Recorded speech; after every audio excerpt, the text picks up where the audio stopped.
After earning six figures at Bank of America, Kevin O'Connor went on to host the most reputable house show in America. He established an empire, amassed a $7 million fortune, and received Emmy nominations. But something has been simmering. He won't say the name of Bob Vila. He publicly criticizes HGTV programs. The cast continues to retire. Strange rumors concerning his future are currently circulating. Kevin is prepared to come clean after months of conjecture. Even his biggest followers will be shocked by what he discloses. The narrative of Kevin O'Connor doesn't start on a television set. It begins in the midst of a building site. He was born in Maplewood, New Jersey, in 1968 or 1969, into a house that never felt quite completed. Growing up with two sisters and four brothers, Kevin was surrounded by scaffolding and sawdust. His father worked as a civil engineer, and their home frequently served as a construction site. The children helped pour concrete and passed around hammers rather than playing tag or riding bikes. Kevin was proficient in reading blueprints, hanging drywall, and measuring wood by the time he was in elementary school. He was learning how to frame a door by heart while other children were learning times tables. It was noisy, disorderly, and entirely typical for him. He learned more than simply how to construct things in that setting. It helped him understand how structures function. Later on, same intuition would distinguish him from all other home improvement TV hosts. At 19, however, life threw him a curveball. Kevin abruptly started losing consciousness while undergoing military training. He would repeatedly simply pass out.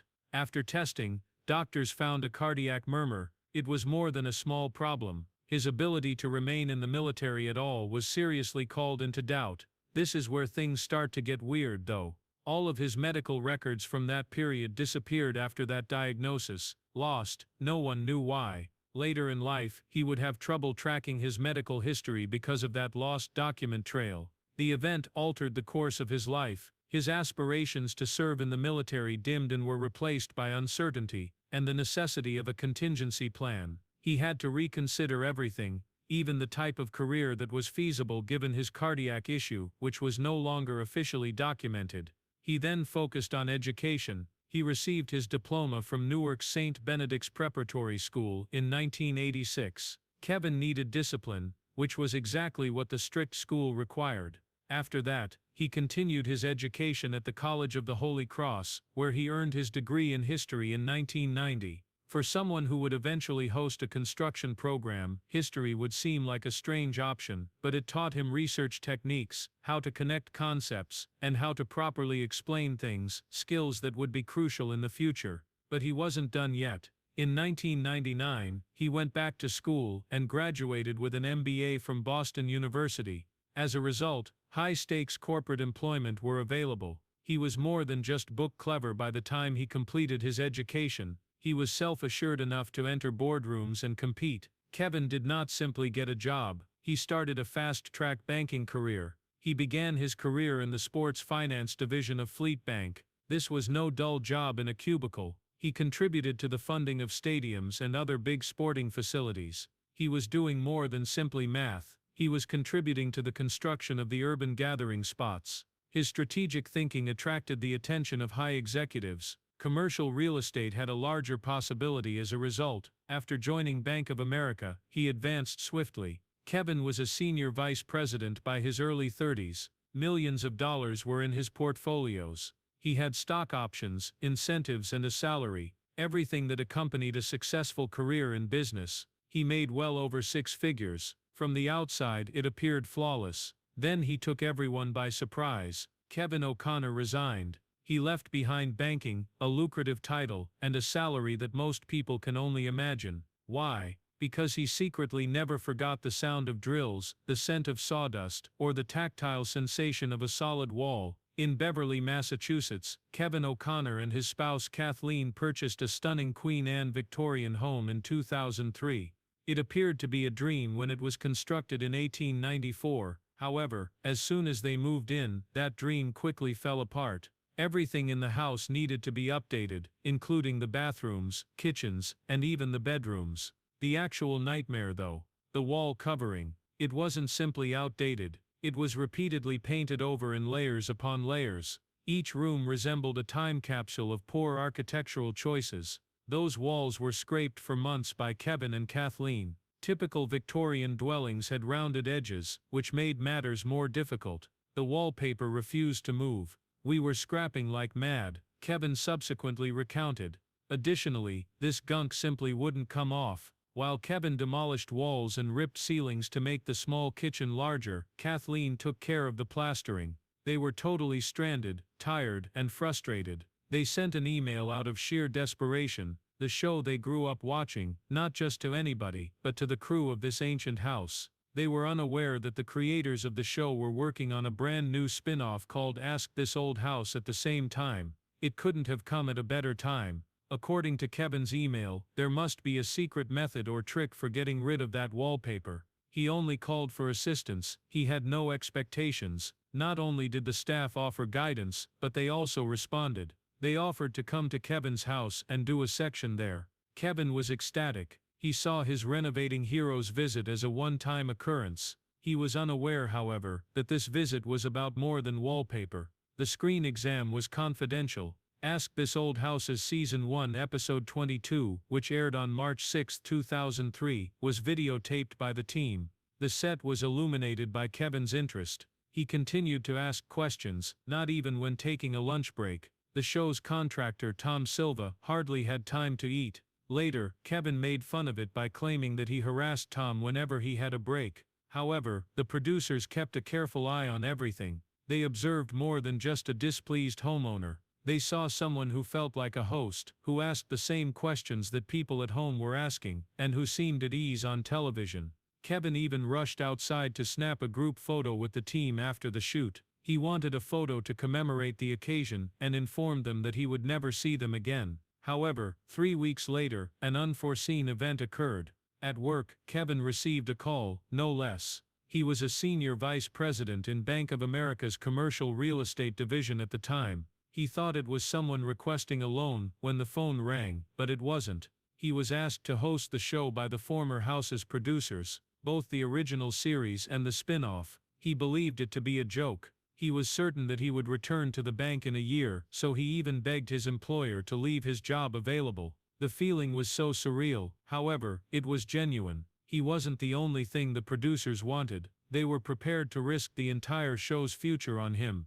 And it was significant, because there had previously been 2 quite significant changes made to this antique house. Bob Vila was the first. Beginning in 1979, he served as the show's original host and helped make it well known. However, Vila initially only made $200 every episode. He was barely earning $800 per episode, even in his last seasons. He made between $47,000 and $188,000 overall, over a 10-year period, and 235 episodes, which is less than what many contractors make in a single year. When Vila started running advertisements for Rickle Home Centers, the real turmoil began.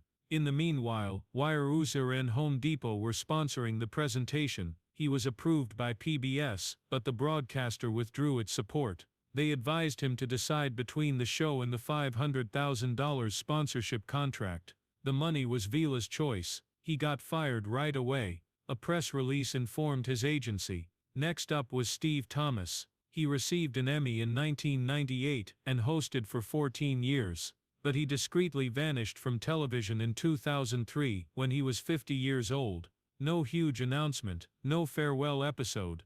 Just a vague mention of wanting to sail and ski. It seemed strange to insiders. He had contributed to this old mansion becoming the highest-rated program in its genre. He was working on lesser shows for the DIY network when he abruptly disappeared. The audience was left perplexed. The producers were anxious. There would be a lot of pressure on whoever came next. Nevertheless, the individual they selected had no prior TV experience. Kevin O'Connor didn't try out. He didn't send in a resume. He didn't request the position. However, he understood. To replace Thomas, the producers had vetted over 400 applicants. They then quit searching after one shoot with Kevin. When Kevin received the offer, he was sitting in beach chairs in a basement with Russell Morash, the creator of the show. It was as informal as that. Morash had a very specific reason for choosing him, and he had been with the show since 1979. "We found the ideal balance of optimism and energy in Kevin," he remarked. An elderly homeowner needs two things in order to survive. Kevin O'Connor was not greeted with light talk or handshakes when he entered this old house in 2003. The show's straightforward heating and plumbing expert, Richard Trethewey, just gave him a shovel. Former Bank of America Senior Vice President Kevin unexpectedly found himself excavating ditches for sewer pipes. It wasn't a drama on TV. It was a real demanding job. It wasn't staged by any cameras. No shortcuts. Richard used it to put him to the test. Was Kevin there to gain the role, or just to look the part? Every blister and perspiration drop taught us something. Kevin subsequently stated that the most crucial guideline was imparted to him during those early days. Let the experts take the lead. Stop talking and start listening. His entire career would be shaped by that difficult lesson, and Richard wasn't the only one who mistreated him. He was also thrown into the deep end by the show's master carpenter Tom Silva. Kevin wasn't asked to act like he had a saw. Knowing full well that every error would be captured on video, he instructed him to cut genuine wood for real structures. Professional TV hosts didn't appeal to Tom. Instead of just talking about the craft, he wanted someone who could actually learn it.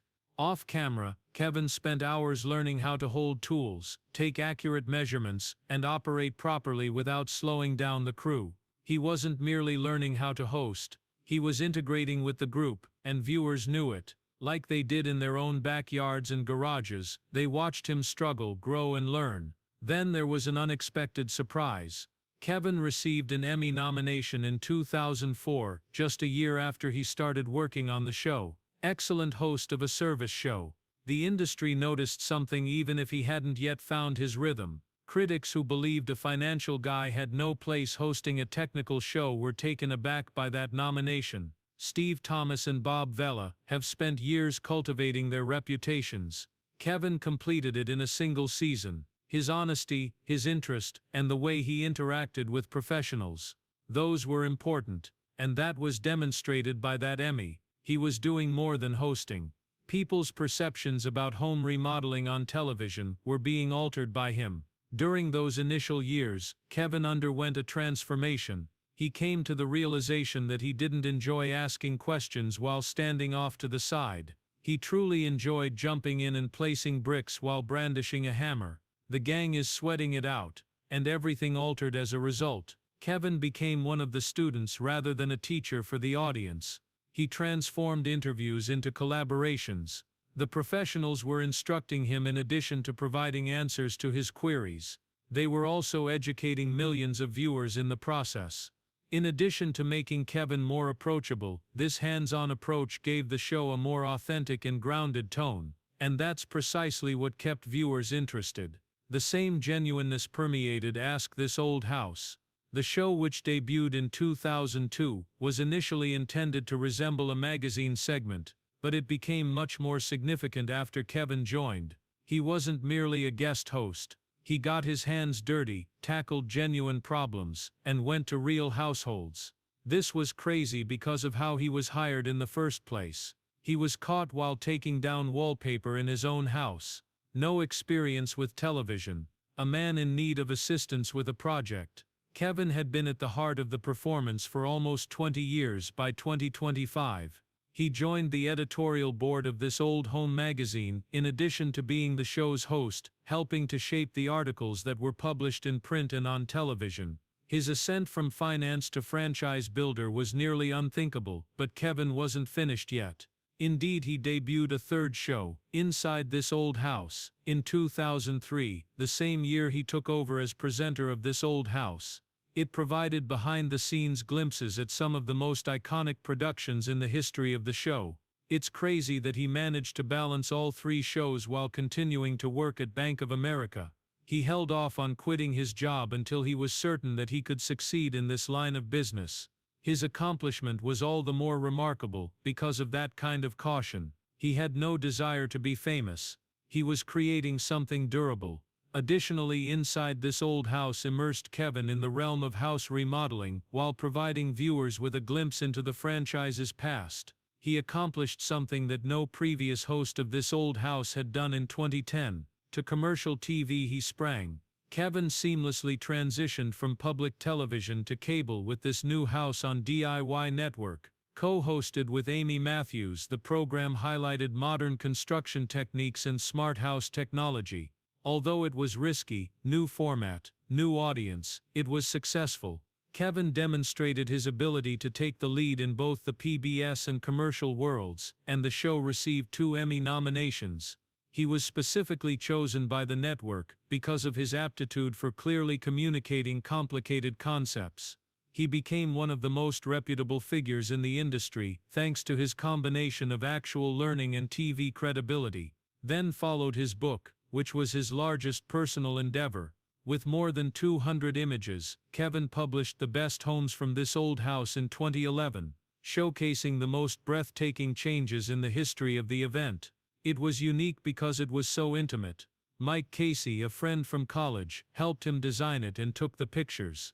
A best-selling book, 1 idea, and 2 pals. Fans have the opportunity to explore completed homes in depth and hear behind-the-scenes anecdotes for the first time. It was more than simply windows and walls. It was about beauty, workmanship, families and people. Kevin joined the editorial board of This Old Home magazine as a result of the book's successful sales. His voice now influenced the brand across every media, including digital, print, TV and books. Although Kevin O'Connor had no intention of causing a stir, one interview completely upended the home improvement industry. He didn't mince words when questioned about contemporary do-it-yourself shows. He simply called the majority of them shit. Not only uninteresting or slothful, but absolutely useless. Some of them, he claimed, couldn't keep his attention for even a split second. Throughout the industry, that one sentence went viral. The audience was taken aback. The other hosts were incensed. It wasn't just anybody who spoke. It was the most reputable name in remodeling television and the face of this old mansion. Kevin didn't back down, instead he doubled down. He claimed that these shows were deceiving the public with their glitzy makeovers completed in a single weekend, illogical costs, and unrealistic deadlines. He cautioned that attempts to replicate these changes were failing at home, not because they lacked intelligence, but because the performances were phony. That struck a chord. His honesty was commended by certain insiders. Others accused him of being conceited and attempting to control anyone who could impart home renovation skills. Kevin wasn't merely venting though, he was making a distinction between instruction and entertainment. On the one hand, networks such as HGTV were transforming renovation into reality television. Conversely, PBS, where Kevin was a proud figure, concentrated on imparting practical skills. He dubbed it the war of philosophy. He claimed that television shows promoted waste. Quickly flip a house, make it look nice, and then sell it for a profit. However, he wished to draw attention back to a home's foundation and its craftsmanship. He even claimed that these ostentatious performances were harmful. They gave customers the impression that they could completely remodel their kitchen in a single weekend and do it correctly. Furthermore, such a mindset may cause actual harm. Soon after, HGTV celebrities began retaliating. Kevin didn't grasp their audience, they said. They had not been constructing cathedrals. They were giving common people hope that they might improve things at home. Kevin didn't bat an eyelid as the gap widened. However, what Kevin chose not to discuss was what truly baffled people. This historic house was started in 1979 by Bob Vila, who left under a cloud in 1989. Kevin never once brought him up. Bob had been hosting a public television-funded show and earning $500,000 annually from endorsements. A scandal broke out when he supported a competitor store to Home Depot, which supported the show. Kevin remained mute despite being ejected. Not a word for almost 20 years. Not an homage, don't judge. Nothing. Insiders believe the quiet is intentional, a wise choice. Vila is still well known in the field of house remodeling. Reopening old wounds could be the result of bringing up the past. Kevin has always avoided confrontations that would not help him, and has always played the long game. Even when things became heated, he maintained friendships on both sides of the industry in this way. But Kevin isn't going to keep silent about one thing: craftsmanship. He will correct you if you say something disparaging about the way houses were constructed a century ago. Old builders weren't dumb, he claims. Based on what they had, they made wise decisions. Coal was inexpensive. There was no fiberglass insulation. What about power tools? Ignore it. Indeed, there were some houses without insulation, but in those days that made sense. Kevin claims that contemporary builders are quick to disparage these decisions without knowing the whole context. He opposes the tiny house fad as well. The phrase smaller is greener is widely used. However, Kevin contends that inefficiency isn't always correlated with scale. According to him, a badly constructed 1,000 square foot home from 15 years ago can use more energy than a 5,000 square foot modern home. He argued with sustainability experts about that, but he doesn't seem to care. Before passing judgment, he wants people to understand. There is a man who has done extremely well for himself behind all of these ideas. Each episode of This Old House and Ask This Old House brings in about $10,000 for Kevin. As of 2022, that amounted to almost 380 episodes, with millions of dollars made solely from television. In contrast, consider Bob Vila. They started out making only $200 every episode and ended up making up to $800. Kevin has a rate that is over 12 times greater. Vila earned between $500 and $200 a season. That comes to almost $15,000 when adjusted for current currency. In contrast, Kevin did that in 2 episodes. His current estimated net worth ranges from $5 million to $7.68 million. However, television isn't the only source of revenue. Kevin is now a well-known figure on the speaking circuit. He receives between $15,000 and $50,000 for each keynote. He does not simply appear and discuss hammers. He gives whole industries a boost. He was the keynote speaker at Kentucky's biggest landscaping trade exhibition, Equip Exposition, in 2024. His presentation, which was sponsored by Cress, covered equipment, contracts in the future, and keeping up with changes in the industry. There is more to these speeches than money. They have to do with influence. They enable him to establish connections with business leaders, builders, and manufacturers. He is more than just a host now. He is a leader. Additionally, their reach creates opportunities for strategic alliances, investments, and partnerships. This is where Kevin's previous life enters the picture. He was heavily involved in real estate finance before to TV. As a vice president at Fleet Bank and Bank of America, he arranged multi-million euro loans for professional sports teams and developers. He has inside knowledge that most TV hosts don't have because of it. He is skilled at identifying a wise investment. He is skilled at structuring transactions, and he understands how to turn a profit. He has covertly invested $5.1 million in stocks at Bridge, the business where he serves as CEO. He makes about $1.5 million annually from those assets. He also refrained from purchasing a gaudy new home for his family. In 1894, he purchased a Queen Anne Victorian home in Hamilton, Massachusetts. It is more than just a house. It's a showcase, a statement, and a location that aligns with his brand and ideals.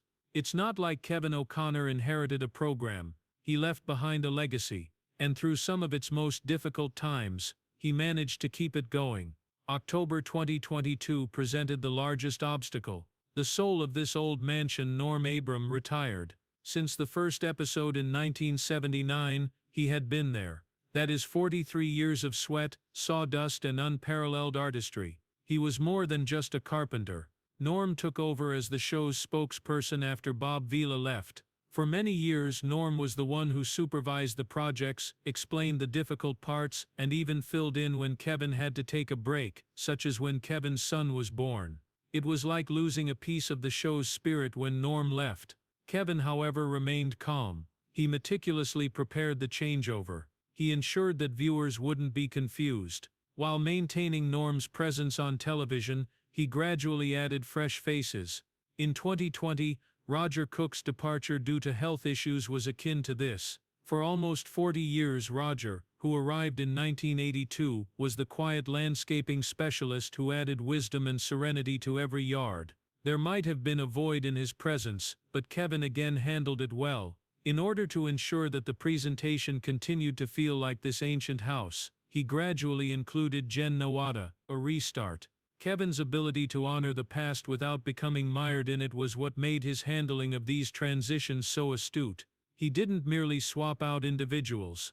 In order to preserve the show's identity, he passed the torch gently. Kevin, however, didn't end with cast changes. He was aware that TV viewing habits were also evolving. Thus he modified the format while preserving the unique elements of the show. Bob Vila used to stroll through a site and explain everything in a single lengthy take that could last up to 12 minutes. They would film scenes for 4 to 6 minutes straight, even in Kevin's early days. However, people's attention spans are shorter now. Kevin adapted. Camera shots now last seconds rather than minutes. Segments are faster, crisper, and more tightly packed. However, the show never got flimsy. He also changed the questions he asked. He started off as the inquisitive homeowner, asking, "What is this?" He posed more in-depth queries each time. "How does this operate? What is the rationale behind this method?" He retained the beginner-friendly tone while using his more than 2 decades of knowledge to provide viewers with more insightful responses. Kevin also maintained the slow-moving, laser-like concentration of the show. This old house still only undergoes 2 complete renovations per season, in contrast to other home programs that quickly complete 5 tasks in a single episode. That's all. However, each step is demonstrated, and each issue is described. The how, not just the wow, is still important. And devoted viewers adore that. The digital era then arrived and Kevin was prepared for it as well. Clear Story was launched by him in October 2019. A podcast that explores the narratives of home systems.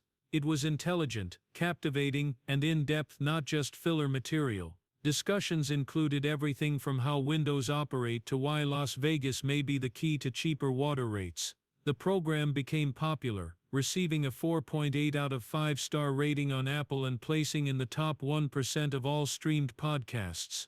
This historic home took a risk in 2021.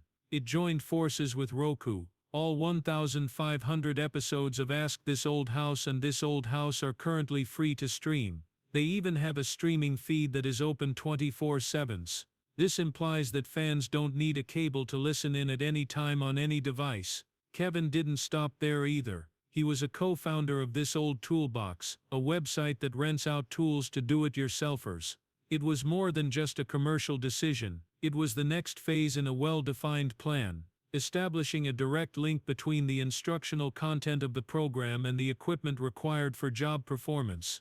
Indeed, Kevin O'Connor broadcasts a show on house renovation, but his true work involves preserving a tradition, updating a format, branching out into new platforms, and creating connections between media, education, and practical action.